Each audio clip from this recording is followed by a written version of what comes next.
Elle ne parle pas, elle a arrêté. Le gars en train de me frapponner. Même à ma coach, la dame ne dit pas. Elle ne parle pas, elle ne réagit pas. Bon, toi tu sais que le monsieur est marié. Tu vas le monsieur chez toi, chez lui à la maison. Sa femme qui était censée voyager n'a pas voyagé. Donc, vous l'avez trouvé à la maison. Toi, maintenant, le gars te dit, allez rester au salon. Et jusqu'à même, il veut te greffer. Toi, ça ne te dérange pas. Tu trouves pas que c'est anormal. Salut la famille, comment vous allez? Je pense que vous allez bien. Ici, c'est toujours le parfait. Dans la vie, personne n'est parfait, mais il faut toujours essayer d'être parfait à ton partenaire. Si c'est ta première fois de passer par ici, n'oublie pas de t'abonner et d'activer la cloche de notification. Je vous laisse regarder la vidéo. J'ai pris la photo entre lui et moi et j'ai envoyé ça à la fille. Attends ma chérie, s'il te plaît. Non mais cette histoire est rocambolesque, digne d'un film d'affairage, le genre d'affairage que nous les caviars on aime. Donc ça veut dire, quand le monsieur, ta maman, elle a pris ses affaires, elle est partie, donc tu es resté dans ton foyer avec ta soeur. Ton mari continuait ces trucs là, il découchait, il faisait des jours et des jours dehors. Et un jour, tu as appris qu'il sortait avec ton mari sort avec une femme mariée. C'est-à-dire que celle pour qui ton mari se comporte comme ça là, elle est mariée. Mais elle a menti à ton mari. Elle a dit à ton mari qu'elle n'est pas mariée. Donc voilà comment tu rentres dans le Facebook de cette dame là. Quand tu vas, tu vois que vous avez un ami en commun. Et cet ami en commun, c'est ton collègue. Donc quand tu arrives au travail, tu demandes à ton collègue, ah excuse-moi, j'ai vu une fille là, que dans ton truc là, on dirait son visage me dit quelque chose, on dirait je la connais quelque part, mais je sais plus. Et puis maintenant ton collègue te dit, ah oui celle-là, c'est la femme à mon ami. Et tu dis, ah bon, est-ce que je peux avoir, justement, est-ce que je peux avoir le numéro de ton ami là? Parce que je sais qu'on se connaît, on a fait l'école ensemble. Est-ce que je peux avoir son numéro? Le monsieur maintenant, ton collègue, lui, bon, il n'a pas trouvé de problème, n'a pas trouvé de choses. Il te donne le numéro. Donc, il te donne le numéro de son ami. Puisque tu lui as dit que c'est un ami que Jean, vous avez fréquenté ensemble. Il te donne le numéro. Tu appelles le monsieur. Et le monsieur, quand tu l'appelles, tu lui dis oui, bonjour, on se connaît et tout. On a fait l'école ensemble. Je m'appelle tel. Le monsieur dit, mais je vois pas. Si, tu n'as pas fait ment. Le monsieur dit, non, je n'ai pas fait ment. Tu n'as pas fait gigolo? Non, je n'ai pas fait gigolo. Ah, mais si j'ai ton numéro là, c'est qu'on se connaît. Le monsieur dit, bon, ok, il y a pas de... Moi, je vois pas, mais c'est pas grave. Peut-être qu'on se connaît et tout. Voilà comment le monsieur et toi, vous allez commencer à vous appeler. Commencer à vous voir. Mais vous n'avez pas gré, hein, mais vous avez des rendez-vous, vous partez au restaurant, vous partez vous asseoir dans un truc, genre. Donc, quand vous êtes vu maintenant, un jour, vous étiez assis et tout, tu as pris la photo du monsieur et toi. Parce que le monsieur, maintenant, il te draguait. Quand il t'a vu une ou deux fois, il a commencé à te draguer. Parce que tu es une très belle femme. Donc, toi, maintenant, tu as fait selfie avec le monsieur. Quand tu as fait selfie avec le monsieur, tu as envoyé la photo là à la chisa de ton mari qui elle-même est mariée. Wesh! Barachette! S'il vous plaît. En ce moment même, j'ai besoin d'un café. Un café avec un peu de lait à côté. Mais le lait, vous ne le mélangez pas. Vous mettez le lait à côté avec le café. Sans sucre. Et s'il vous plaît, je dis que maintenant, il faut que le serveur qui me serve ait tablette de chocolat. Tout de suite, je veux le café. Oui, ma chérie. Elle ne parle pas, elle a arrêté. Le gars en train de me frapponner. Même à ma coach, la dame ne dit pas. Elle ne parle pas, elle ne réagit pas. Bon, toi tu sais que le monsieur est marié. Tu vas le monsieur chez toi, chez lui à la maison. Sa femme qui était censée voyager n'a pas voyagé.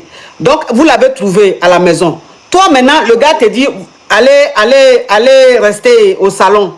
Et jusqu'à même, il veut te greffer. Toi, ça ne te dérange pas. Tu trouves pas que c'est anormal. Tu ne peux pas rentrer chez toi. Ma coach, au fait, j'aime le gars. J'aime le gars, au fait, ma coach. Ils ne sont pas mariés, ma coach. Ils vivent ensemble, mais ils ne sont pas mariés. Oui, mais même s'ils ne sont pas mariés, qu'ils vivent ensemble, c'est-à-dire c'est sa concubine, ils ont un enfant ensemble. Oui, ma coach. Toi, maintenant, tu sais qu'il vit avec une femme. Oui. Maintenant, le fait d'aller avec lui, et puis, tu vois la femme du monsieur. Oui, ma coach. Et le monsieur, il ne se gêne pas, il dit, allons rester au salon. Jusqu'à vous frapponnez. Et vous frapponnez, tu vois la femme qui est arrêtée au salon. Ça ne te dérange pas. Jusqu'à, ça dit, tu restes chez eux là jusqu'à 6 h du matin pour rentrer chez toi. Et la femme, elle est là, elle te regarde, elle dit rien. Enfin, je dis, à quel moment tu te comportes comme ça? C'est l'amour, c'est tout. En fait, j'aime le gars, c'est tout.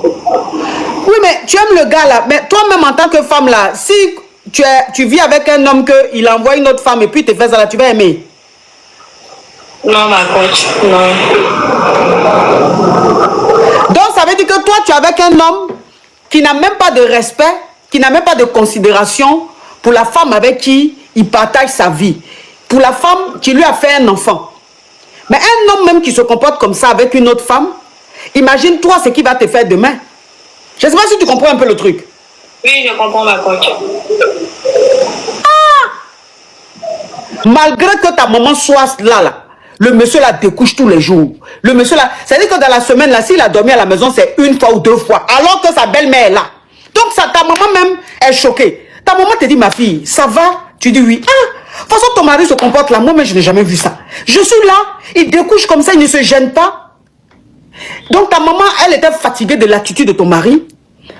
Elle a pris, un jour, l'une des rares fois où il dort à la maison, elle allait le matin, elle a frappé à sa porte. Quand il est venu ouvrir, elle lui a dit, ah, mon fils, moi je vais rentrer et tout. Ta maman n'avait pas fini de parler qu'il a fermé la porte. Du genre, je m'en fous de ce que tu me dis.